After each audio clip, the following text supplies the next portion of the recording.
हम अपने जीवन में चिंता क्यों करते हैं? क्या हम चिंता करके अपने जीवन में कुछ कर पाएंगे? तो आइए हम लोग सबसे पहले वचन से सीखेंगे कि परमेश्वर का वचन हमें क्या सलाह देती है। तो सबसे पहले मैं आप सबके लिए प्रार्थना करूंगी, उसके बाद मैं वचन की ओर जाऊंगी। धन्यवाद धन्यवाद धन्यवाद धन्यवाद धन्यवाद धन्यवाद मेरे पिता परमेश्वर, में धन्यवाद करती हूँ ईश्वर राजा।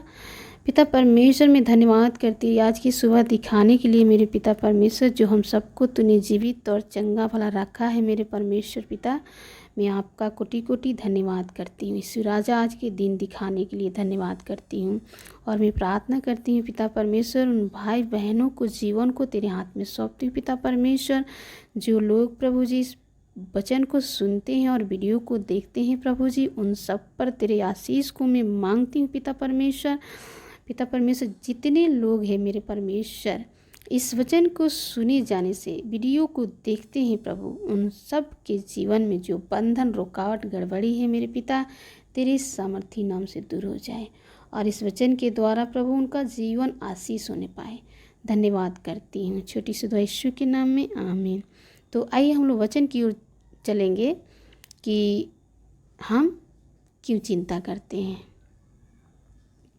भजन संहिता 37 का 4 और 5 से देखेंगे। यहोवा को अपने सुख का मूल जान और वह तेरे मनोरथों को पूरा करेगा।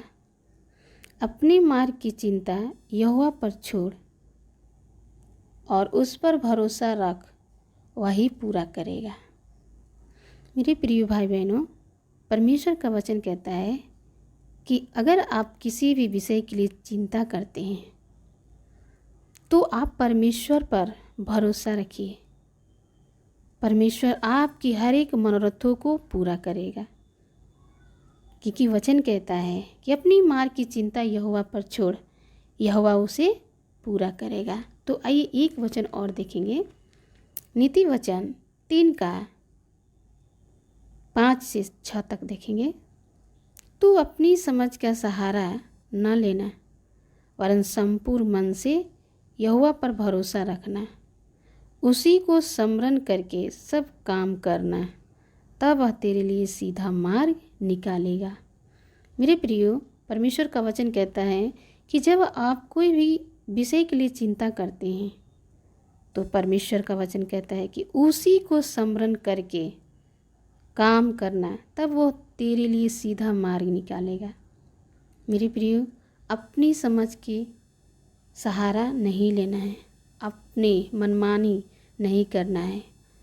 अपने जो हम अपने से युक्ति बनाकर कोई भी योजना के लिए, कोई भी काम के लिए करते हैं तो वो नहीं हो पाता है, लेकिन परमेश्वर का वचन कहता है कि उसी को स्मरण करके सब काम को करना, तब वो तेरे लिए सीधा मार्ग निकालेगा।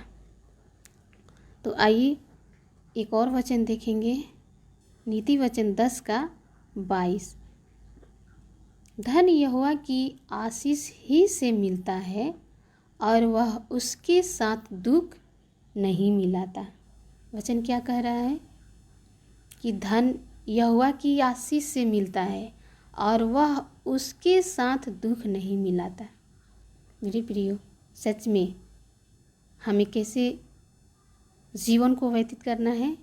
जब आप कोई भी विषय में चिंतित होते हैं तब आप परमेश्वर पर भरोसा रखिए, वह आपकी हर एक मनोरथों को पूरा करेगा। अपने जीवन की चिंताओं को उस पर छोड़ दीजिए, वह आपके लिए पूरा करेगा। और हर एक काम को करने से पहले उसको स्मरण कीजिए, उसको याद कीजिए, परमेश्वर को याद कीजिए, परमेश्वर को स्मरण कीजिए, तब वो आपके लिए सीधा मार्ग निकालेगा। क्योंकि यहाँ पर वचन कहता है 10 का 22 में, नीति वचन 10 का 22 में कहता है कि धन यहोवा की आशीष से मिलता है और वह उसके साथ दुख नहीं मिलाता। कहने का मतलब है कि पृथ्वी से जो हमें आशीष मिलती है उसमें दुख मिला हुआ रहता है, लेकिन जो आशीष हमें परमेश्वर देता है उसमें वो दुख नहीं मिलाता है, वो जीवन भर के लिए होता है। तो मेरे प्रिय भाई बहनों, इस वचन से प्रभु आप सबको आशीष दे, क्योंकि मैं विश्वास करती हूँ कि सच में जो अपने जीवन में बहुत प्रकार की ऐसी समस्याओं में वो चिंता करते हैं, निराश हो जाते हैं, उन्हें कोई सलाह देने वाला नहीं होता है, उन्हें कोई एक हिम्मत देने वाला नहीं होता है। लेकिन परमेश्वर अपने वचन से कितना अच्छा हिम्मत हमें देते हैं, कितना अच्छा सलाह देते हैं कि जब परमेश्वर को वचन को हम पढ़ते हैं तो सच में एक नया बल को हम प्राप्त करते हैं, क्योंकि परमेश्वर ने अपने वचन से कहता है कि प्रभु में सदा आनंदित रहो। मैं फिर कहता हूँ, आनंदित रहो। तो मेरे प्रिय भाई बहनों, हमें क्या करना है? हर एक परिस्थिति में आनंदित रहना है। हमारे लिए कमी हो, घटी हो, हमारे जीवन में समस्याएं हो, दुख हो, कितने भी हमारे जीवन में हानि क्यों ना हो, लेकिन हमें क्या रहना है? प्रभु में आनंदित रहना है। ये कौन कहता है? प्रभु अपनी वचन से कहता है कि प्रभु में सदा आनंदित रहो। मैं फिर कहता हूँ, आनंदित रहो। हमें हर एक समय आनंदित रहना है, हमें चिंता नहीं करना है, हमें अपनी समझ की सहारा नहीं लेना है, हमें संपूर्ण मन से परमेश्वर को पुकारना है अपने जीवन में। तब जाके परमेश्वर हमारे हर एक मनोरथों को पूरा करेगा। जब हम अपने मार्ग की चिंता, अपने जीवन की चिंता हम परमेश्वर पर छोड़ देते हैं और दृढ़ता से परमेश्वर की उस बाट को जोते, तब परमेश्वर हमारी मनोरथों को क्या करते हैं? पूरा करता है। मनोरथों का मतलब क्या हुआ? हम जो मांगते हैं, हम जो प्रार्थना में रखते हैं, हम जो प्रभु के आगे रखते हैं, वह पूरा करता है। तो इस वचन से प्रभु आप सबको बहुत आशीष दे और ब्लेस करे। और मैं आप सबसे यही कहना चाहती हूँ कि मेरे चैनल को सब्सक्राइब करें, लाइक और कमेंट शेयर करें और बेल आइकन को दबाएं कि मेरा वीडियो आप तक पहुँच पाए, ताकि अब सबके बीच में मैं परमेश्वर का वचन जब लेकर के आती हूँ तो परमेश्वर का वचन आप सबके जीवन को आशीष करे।